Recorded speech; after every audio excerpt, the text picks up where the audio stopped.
इस वीडियो में मैंने घर को कम बजट में डेकोरेट करने की कोशिश की है। मैंने ये कोशिश की है कि जितना हो सके घर को अपने हाथ से बनी हुई चीज़ों से डेकोरेट करूं। घर की एक एक चीज़ को, एक एक सामान को मैंने संवारने की कोशिश की है, उसे नया बनाने की कोशिश की है और इसमें मेरे को महीनों लगे हैं। एक एक चीज़ की वीडियो मैंने मेरे चैनल पे शेयर की है और अभी भी मैं बहुत कुछ कंप्लीट नहीं कर पाई हूँ। वो मैं सब धीरे धीरे कंप्लीट करूँगी और उसकी वीडियो आप लोगों के साथ शेयर करूँगी। ये जो रूम आप देख रहे हो ये बेडरूम है, इसके साथ किचन अटैच है। ये छोटा सा ड्राइंग रूम है, ये टेबल DIY टेबल है। ये पूरा ओपन हो जाता है, इसे मैं आपको बाद में खोल कर दिखाऊंगी। इसी ड्राइंग रूम से होते हुए एक बेडरूम और है, इसमें छोटा बेड है, दीवान बेड। इस रूम की सेटिंग भी मैं चेंज करने वाली हूँ। जितना भी सामान आप देख रहे हो, दूसरे रूम का बेड, सोफ़ा, अलमारी, ये सभी पहले इसी रूम में पैक था। पूरे सामान को हमने अलग अलग रूम में धीरे धीरे सेट किया है।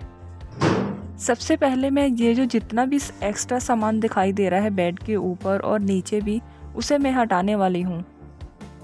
इससे पहले आपने देखा नहीं, पूरा बेड सामान से भरा हुआ था, सभी रूम सामान से भरे हुए थे। उसकी मेरे पास रिकॉर्डिंग नहीं है, नहीं तो मैं आपको दिखाती। मैंने धीरे धीरे डेली थोड़ा थोड़ा करके सभी रूम खाली किए हैं और बाकी जो थोड़ा सामान बचा है उसे मैं अभी हटा दूंगी। ये जो खाली स्पेस आप देख रहे हो, आपने काफ़ी वीडियो में देखी होगी। यहीं पर मैं बैठकर सूट की कटिंग करती हूँ। बेड के ऊपर जितना भी एक्स्ट्रा सामान था मैंने पूरा हटा दिया है, थोड़ा बहुत ही बचा है। अब मैं पूरे रूम को क्लीन करूँगी। तो सबसे पहले मैं अलमारी को साफ़ करूँगी। डस्ट हटाने के लिए मैं एक बार सूखे कपड़े से साफ़ करूँगी और फिर गीले कपड़े से साफ़ करूँगी।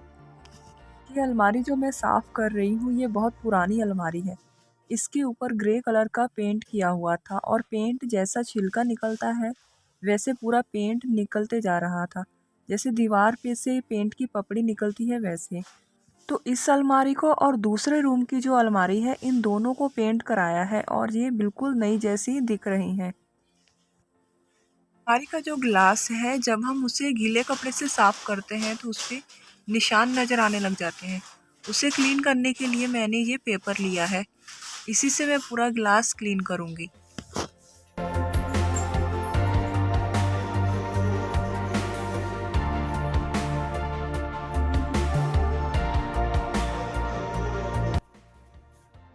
अलमारी साफ़ करने के बाद अब मैं विंडो क्लीन करूँगी। स्लाइडिंग विंडो में जो नीचे डस्ट जमा होती है उसे मैंने पहले वैक्यूम क्लीनर से साफ़ कर लिया था। अगर डस्ट और धूल मिट्टी कम है तो उसे आप छोटे ब्रश से भी साफ़ कर सकते हो। ग्लास और ग्रिल को मैं पहले सूखे कपड़े से फिर गीले कपड़े से साफ़ करूँगी।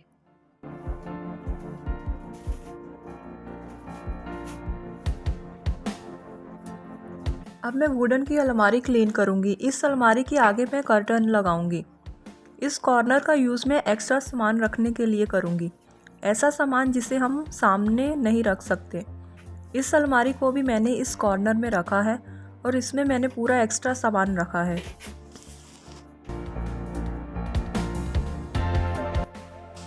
अब सिर्फ मुझे दरवाजे और दरवाज़ों की चौखट साफ़ करना है। दरवाज़ों की चौखट मैं सिर्फ गीले कपड़े से साफ़ करूँगी। यहाँ कहीं भी मुझे चौखट पे पेंट के दाग नज़र आ रहे हैं, उसे मैं स्टील वूल से रब करते हुए साफ़ करूँगी।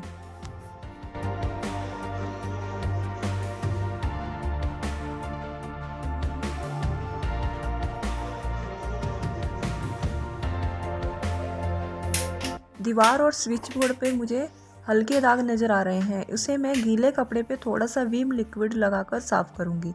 हल्का रब करने से ही ये पूरे दाग आसानी से निकल जाएंगे।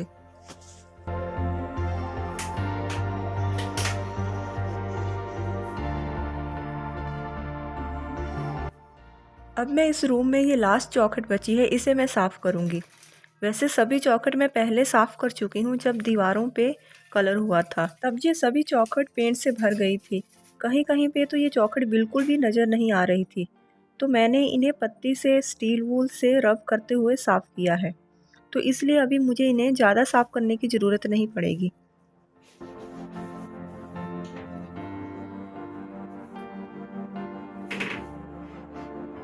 पूरा रूम क्लीन हो गया है। अब मैं बेड को क्लीन करूँगी। बेड को मैंने पूरा कवर करके रखा है क्योंकि इसे मैंने 3-4 महीने पहले पॉलिश किया था। बेड डस्ट से ना भर जाए और इसकी शाइनिंग ख़राब ना हो, इसलिए मैंने इसको ढक के रखा था। ये बेड मैंने पॉलिश कैसे किया था इसकी वीडियो मैं शेयर कर चुकी हूँ, जिसका लिंक मैं डिस्क्रिप्शन में दे दूँगी। अगर आप चाहो तो उस वीडियो को देख सकते हो।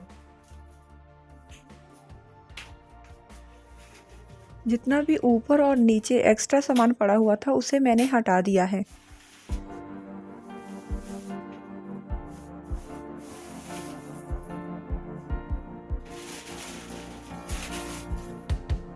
अब मैं मैट्रेस की पैकिंग, जो पॉलीथीन इसके ऊपर लगी हुई है, उसे मैं रिमूव करूँगी। ये मैट्रेस मैंने अभी परचेज़ किए हैं। पहले इसकी जगह मेरे पास कॉटन के मैट्रेस थे और वो काफ़ी हैवी थे।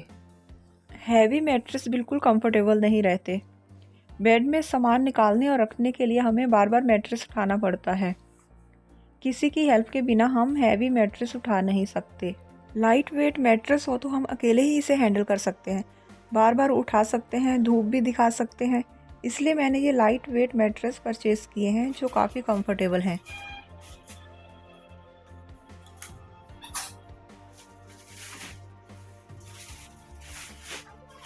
इसकी जो पॉलीथीन है वो भी बहुत काम की रहती है। इस पे हम जब पापड़ वड़ियाँ वगैरह बनाते हैं तो इस पे डालकर सुखा सकते हैं।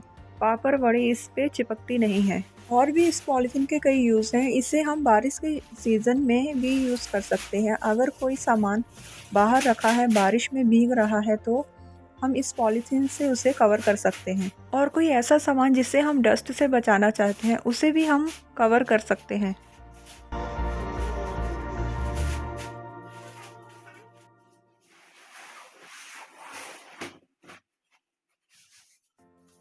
अब मैं बेड की थोड़ी डस्टिंग कर लेती हूँ। मैंने इसे पुराने कपड़ों से कवर करके रखा था, तो मुझे ज़्यादा साफ़ करने की ज़रूरत नहीं पड़ेगी। 4 महीने पहले मैंने इसे पॉलिश किया था और इसकी शाइन वैसी की वैसी ही है। पास से आप इसकी शाइन देख सकते हो। इसे पॉलिश मैंने कैसे किया था, आप वो वीडियो ज़रूर देखना। उसमें आप ये पहले किस कंडीशन में था वो भी देख सकते हो। इसकी शाइन आप देख सकते हो, मेरा हाथ भी रिफ्लेक्ट हो रहा है।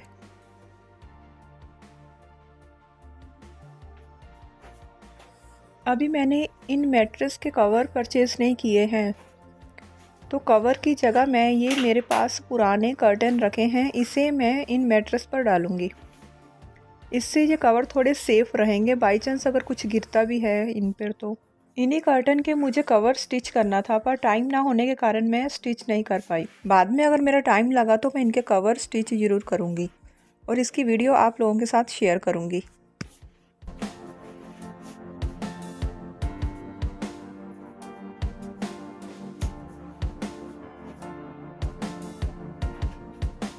अब मैं विंडो पे नेट के कर्टन लगाऊंगी। ये बड़े कर्टन थे पर मैंने इन्हें नीचे से कट कर दिया है विंडो के नाप का।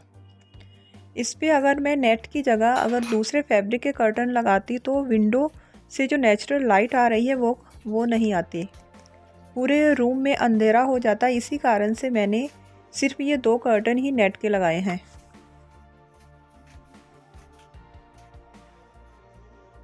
ये बेडशीट अभी मैं इस बेड पर डालूंगी।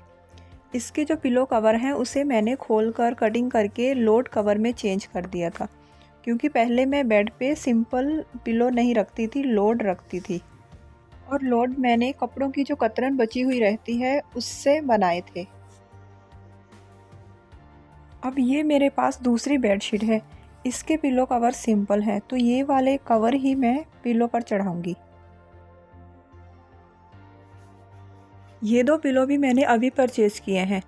ये काफ़ी लाइट वेट हैं और इसमें फाइबर की फीलिंग है और ये वॉशेबल भी हैं। अब मैं लोड की जगह ये सिंपल पिलो ही बेड पर रखूँगी। अभी मैंने पिलो पर एक कवर ही लगाया है, दूसरा कवर मेरे को कॉर्नर से थोड़ा गंदा दिख रहा था, तो उसे मैं वॉश करने के बाद लगाऊंगी। अब मैं ये बेडशीट डालूँगी। मैं इस बेड के लिए मैरून और क्रीम कलर के कॉम्बिनेशन में बेडशीट स्टिच करना चाहती थी, पर मैं स्टिच नहीं कर पाई। मेरी ये कोशिश रहती है कि मैं एक सूट की कटिंग और स्टिचिंग का वीडियो शेयर करूं और दूसरा वीडियो मैं घर से रिलेटेड स्टिचिंग का शेयर करूं। पर स्टिचिंग में बहुत टाइम लगता है। एक ही चीज़ को स्टिच करने में 3 से 4 दिन लग जाते हैं और बाकी एडिटिंग में भी 3-4 दिन लग जाते हैं। अब मैं कॉर्नर की जो स्पेस है जहाँ पे मैंने वुडन की अलमारी रखी है उस स्पेस को मुझे कवर करना है, तो वहाँ पे मैं ये कर्टन लगाऊंगी, जिससे कि मैं कॉर्नर में घर का कोई भी एक्स्ट्रा सामान रख सकती हूँ और वो सामने नज़र भी नहीं आएगा। ये दोनों कर्टन जब मैंने सोफ़ा कवर स्टिच किए थे तो उसमें से जो फैब्रिक बचा था उसके मैंने ये 2 कर्टन बनाए थे। कर्टन के ऊपर जो क्रीम कलर का फैब्रिक अटैच किया है वो कुशन कवर सिलते समय बचा हुआ फैब्रिक था, उसे मैंने ऊपर अटैच कर दिया है। कर्टन कटिंग और स्टिचिंग का वीडियो भी मैंने शेयर किया था, उसका लिंक मैं डिस्क्रिप्शन में दे दूंगी, वो भी आप देख सकते हो। अब इस रूम से मैं दूसरे बेडरूम में जाऊंगी और इस रूम की अब मैं सेटिंग करूंगी।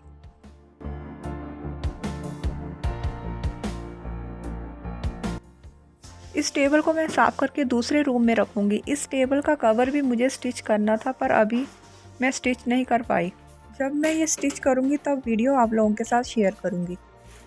स्टिचिंग का इतना काम रहता है कि कभी समझ में नहीं आता कि सूट स्टिच करूं या फिर घर के टेबल, सोफ़ा कवर ये सब स्टिच करूं, और ये सब मैं अपने हाथ से ही स्टिच करना चाहती हूं। और स्टिचिंग में टाइम बहुत लगता है, इसलिए मैं ज़्यादा स्टिचिंग भी नहीं कर पाती। पर फिर भी मैंने जो चीज़ें ज़्यादा काम की थी जैसे sofa cover, curtain, table cover, ये सब मैंने स्टिच कर लिया है और जो बाकी जो बचा है उसे मैं धीरे धीरे स्टिच करूँगी। ये जो एक्स्ट्रा सामान था उसे मैंने हटा दिया है। अब मैं दीवान बेड को साफ़ करके बेडशीट डाल देती हूँ। इसका भी मैट्रेस चेंज किया है, इसकी जगह पहले कॉटन का मैट्रेस था। ये तीनों मैट्रेस हमने एक साथ परचेज़ किए हैं। इसका भी कवर मैंने अभी स्टिच नहीं किया है। पहले मैं इसके ऊपर पुरानी बेडशीट डाल देती हूँ, फिर इसके ऊपर मैं दूसरी बेडशीट डालूँगी। इस बेड के ऊपर जो पिलो रखना है वो अभी मैं स्टिच नहीं कर पाई हूँ। मेरे पास फाइबर रखी हुई है, उसी को फिल करके मैं पिलो बनाऊँगी और उसका कवर मैं मेहरून और क्रीम कॉम्बिनेशन में बनाऊँगी। जब मैं ये पिलो बनाऊँगी तो उसकी वीडियो भी शेयर करूँगी। कर्टन लगाने के बाद मुझे इस टेबल की जगह चेंज करनी है, तो पहले मैं इस टेबल के ऊपर का सामान हटा के इसे साफ़ कर लेती हूँ। जब मैंने दूसरे रूम का डबल बेड पॉलिश किया था तो उसी समय मैंने घर में जितना भी वुडन फर्नीचर था उसे मैंने पॉलिश कर दिया था। उसी समय मैंने ये टेबल और दीवान बेड भी पॉलिश किया था। पूरे फर्नीचर को पॉलिश करने में मुझे 20 से 22 दिन लग गए थे। ये जो 2 ट्रंक है जिसे हम पेटी भी बोलते हैं, इस जगह पे मैं टेबल रखूँगी।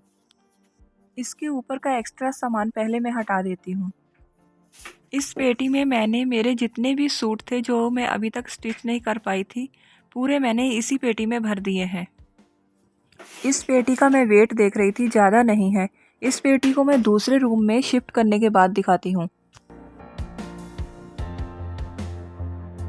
इसके ऊपर मैं ये सोफ़े के साइड का पार्ट है जिसे कट करके हटा दिया था। इसके साथ के 3-4 पार्ट और भी हैं जिसका मैंने टेबल बना लिया था। DIY टेबल और टेबल कवर की वीडियो मैं शेयर कर चुकी हूँ। टेबल बनाने के बाद ये एक पार्ट बच गया था, इसे मैं अब ट्रंक पे सेट करूँगी। इस ट्रंक को अभी मैं पुराने कर्टन के साथ कवर कर रही हूँ। बाद में जब मैं इसका कवर स्टिच करूँगी तो वीडियो शेयर करूँगी। इसके साथ का जो एक और ट्रंक है उसका भी अभी मुझे कवर स्टिच करना है। तो आप देख सकते हो कि कितनी स्टिचिंग अभी बाकी है। ये सब कंप्लीट करने में मेरे को महीनों लग जाएंगे और जितना भी मैं कर पाई हूँ उन सब की वीडियो मैंने बनाई है और आप लोगों के साथ शेयर की है। तो अभी मैं कवर को पिन और सेफ्टी पिन के साथ सेट कर रही हूँ।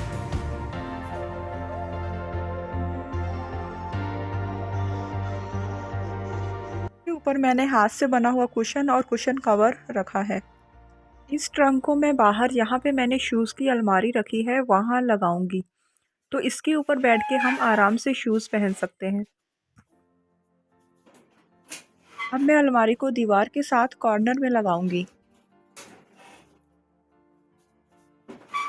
इस तरीके से अलमारी सरकाने में थोड़ा टाइम लगता है और टाइल्स पर स्क्रैचेस भी पड़ सकते हैं, इसलिए मैं अलमारी के नीचे वेस्ट कपड़ा रखूंगी या फिर आप जूट का बोरा भी रख सकते हो। इससे अलमारी स्लिप होकर जल्दी आगे सरक जाती है और ज़्यादा फोर्स भी नहीं लगाना पड़ता। इससे टाइल्स पर स्क्रैचेस भी नहीं पड़ते।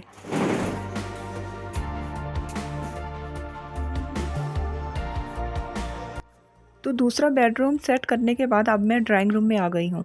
यहाँ पर भी मैं पहले एक्स्ट्रा सामान हटा देती हूँ, इसके बाद मैं इस रूम की सेटिंग करूँगी।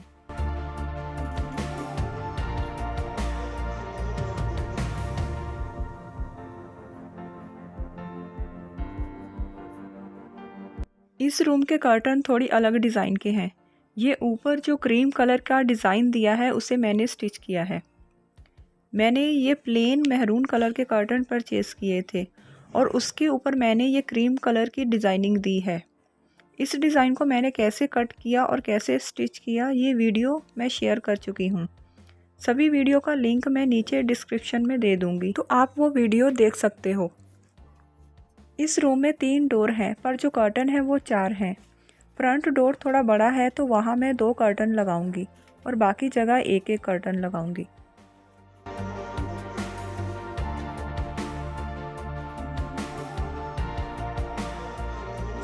अब सिर्फ ये बेडरूम के 2 डोर बचे हैं, इस पे भी मैं कर्टन लगा लेती हूँ।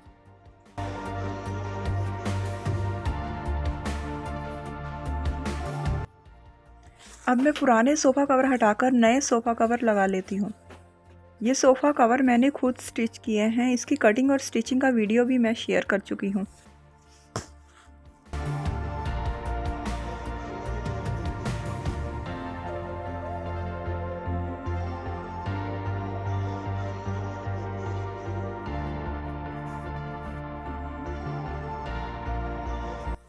अब एक एक करके मैं पूरे कवर निकालती जाऊंगी और नए कवर लगाती जाऊंगी।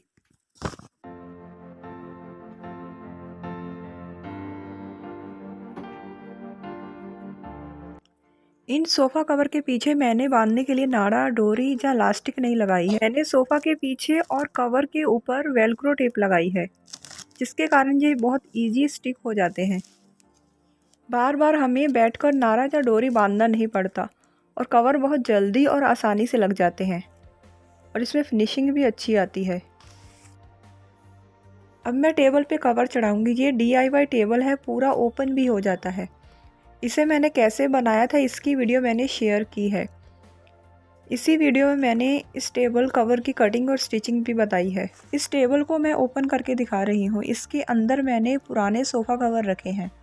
इसके नीचे एक और बॉक्स है, उसमें भी आप कुशन कवर या फिर कोई और एक्स्ट्रा सामान रख सकते हो।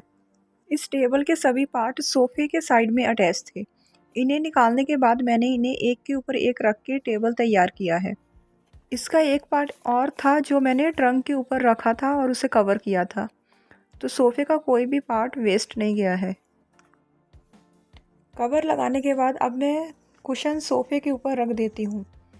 इन कुशन का एक साइड मैंने मैरून कलर का स्टिच किया है और दूसरी साइड मैंने क्रीम कलर का फैब्रिक लगाया है, क्योंकि पर्दों में भी यही कलर कॉम्बिनेशन है।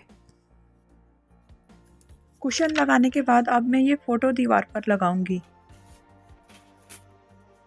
ये 10 गुरुओं की फ़ोटो है। इस फ़ोटो को मैं इसी के सामने वाली दीवार पर लगाना चाह रही थी, इसलिए कि जब भी हम घर में एंटर हो तो सामने सबसे पहले हमें गुरुओं के दर्शन हो। पर उस दीवार पे स्विच बोर्ड नहीं था, इसलिए मैं इसको इस दीवार पे लगा रही हूँ।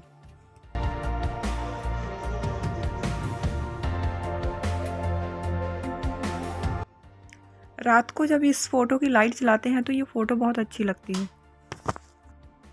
अब मैं आपको 3 डोरमेट दिखा रही हूँ। ये तीनों मैंने अपने हाथ से स्टिच किए हैं। इन तीनों की वीडियो मैंने नहीं बनाई क्योंकि उस समय मैं यूट्यूब पे वीडियो नहीं डालती थी। ये वाला कारपेट थोड़ा पर्दों से मैच कर रहा है, तो इसे मैं बाथरूम के डोर के आगे रखूँगी।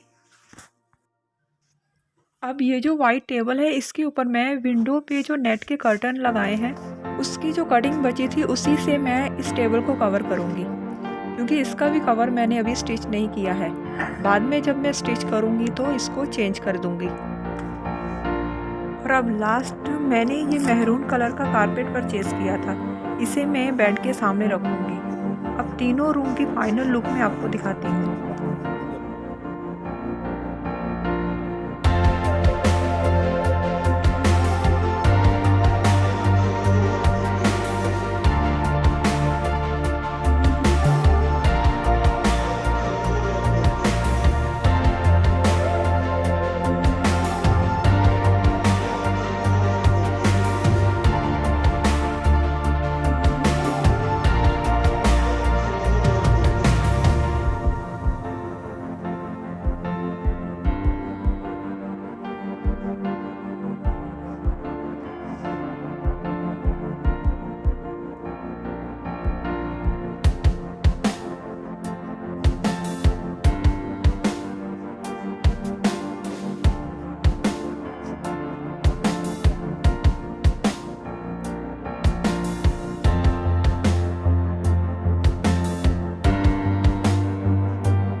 उसके कुशन कवर मैच नहीं करते थे, तो मैंने मैरून और क्रीम कलर के कॉम्बिनेशन में एक नई बेडशीट परचेज़ कर ली थी। इसलिए मैंने दोनों बेड की बेडशीट चेंज कर दी है।